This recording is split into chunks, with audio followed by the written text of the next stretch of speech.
धोखेबाज व्यक्ति की 7 निशानियां होती हैं।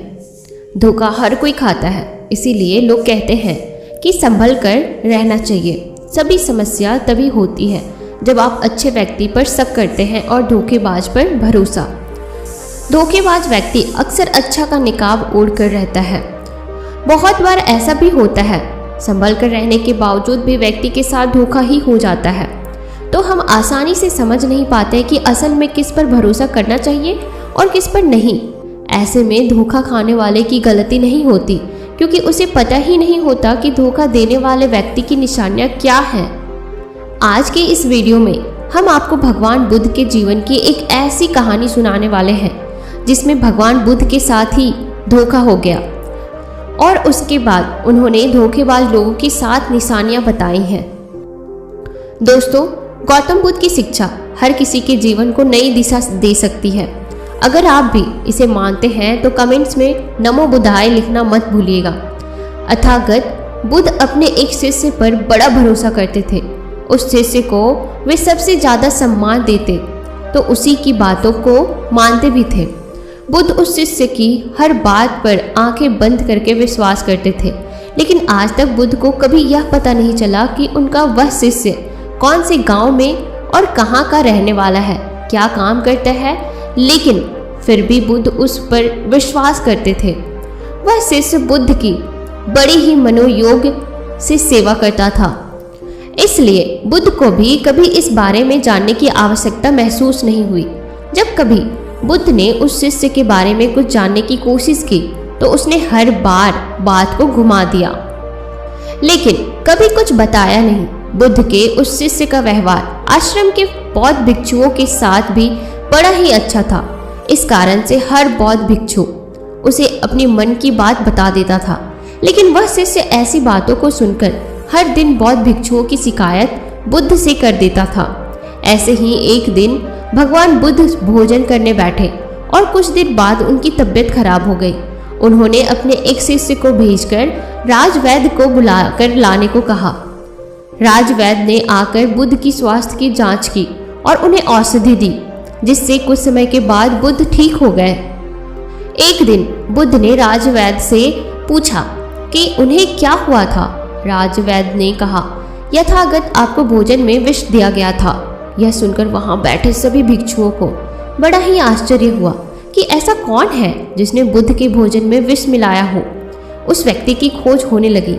बुद्ध का भोजन जहां से आता था उस गृह स्वामी को बुलाया गया।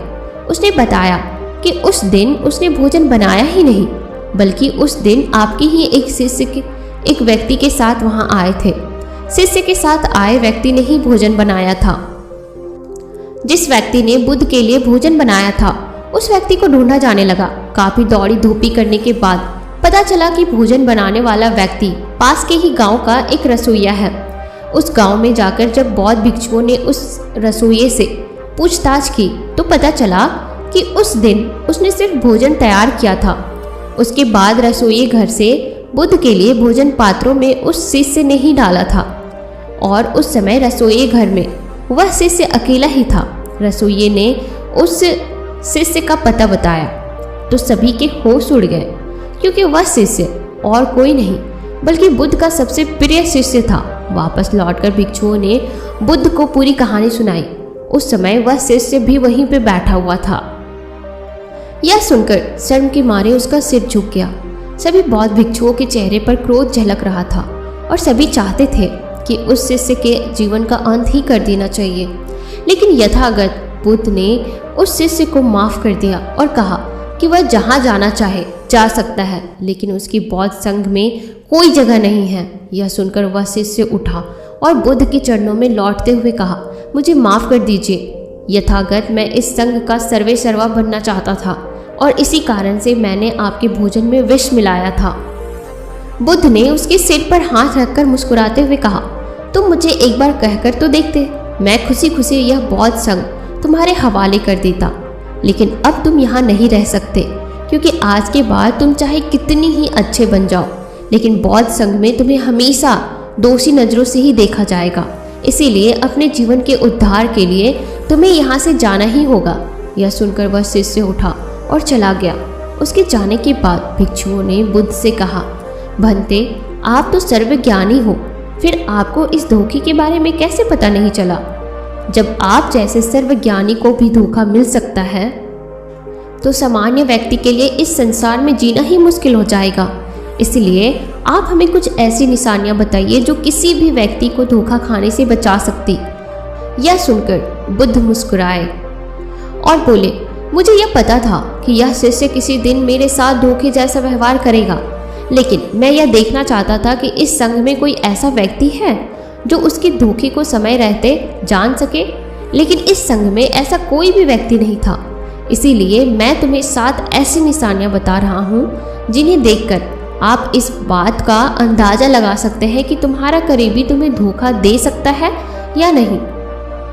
धोखेबाज व्यक्ति की 7 निशानियों में से पहली निशानी है, वे आपसे अपना सब कुछ छुपाएंगे। आप धोखेबाज व्यक्ति के बारे में कुछ नहीं जान पाएंगे, क्योंकि जब भी आप उनसे उनके बारे में कुछ भी पूछोगे तो वे हर बार बात को बदल देंगे, लेकिन बदले में वे आपसे आपके जीवन के हर एक रहस्य के बारे में जानने की कोशिश करेंगे। उनका पूरा जीवन आपके लिए पूरी तरह से रहस्यमय होगा। भले ही आप उस व्यक्ति के बड़े ही करीबी होंगे, लेकिन उसके बारे में आपको कुछ भी पता नहीं होगा। यदि ऐसा व्यक्ति आपके भी संपर्क में है तो आपको सावधान होने की जरूरत है, क्योंकि ऐसा व्यक्ति समय आने पर आपको धोखा जरूर देगा। धोखेबाज व्यक्ति की दूसरी निशानी है, उन्हें आपकी कोई परवाह नहीं होगी। ऐसे व्यक्तियों के लिए आपके जीवन और मरण से कोई मतलब नहीं होगा। ऐसे व्यक्ति आपसे किसी भी तरह अपना काम निकलवाने की कोशिश करेंगे। यदि आपको नुकसान पहुंचाकर भी उनका काम होता है तो ऐसे व्यक्ति इस बात की कोई परवाह नहीं करेगा। इसीलिए ऐसे व्यक्ति से बचकर रहना ही सबसे अच्छा विकल्प है, क्योंकि एक दिन ऐसा व्यक्ति धोखा जरूर देता है। धोखेबाज व्यक्ति की तीसरी निशानी है, वह हर समय झूठ बोलते रहते हैं। अपने जीवन, अपने काम को पूरी तरह से रहस्यमय रखने की कोशिश करते हैं। यह व्यक्ति हमेशा झूठ बोलते हैं। इनके पास एक ही बात के कई जवाब होते हैं, इसीलिए ऐसे झूठे व्यक्ति धोखा देते ही हैं। धोखेबाज व्यक्ति की चौथी निशानी उनकी कथनी और करनी में अंतर होता है। ऐसे लोग कहते कुछ है और करते कुछ है। यह लोग आपको खुश करने के लिए आपके पक्ष में कुछ भी कह सकते हैं, लेकिन जब करने की बात आएगी तो यह हमेशा अपने स्वार्थ को आगे रखते हैं, फिर चाहे आपका नुकसान ही क्यों ना हो जाए। इसीलिए ऐसे धोखेबाज व्यक्तियों से जीवन में दूरी बनाए रखना ही श्रेष्ठकर है। धोखेबाज लोगों की पांचवी निशानी है, उनके पास आपके लिए कभी समय नहीं होगा। धोखेबाज लोगों की यह सबसे बड़ी निशानी होती है कि जब भी आप उनसे समय मांगोगे तो वो आपके लिए हमेशा व्यस्त रहेंगे। उनके पास खुद को व्यस्त दिखाने के लिए हजारों बहाने होंगे, यहाँ तक कि जब तक उन्हें आपसे कोई मतलब नहीं होगा तब तक वे आपसे बात तक नहीं करने आएंगे।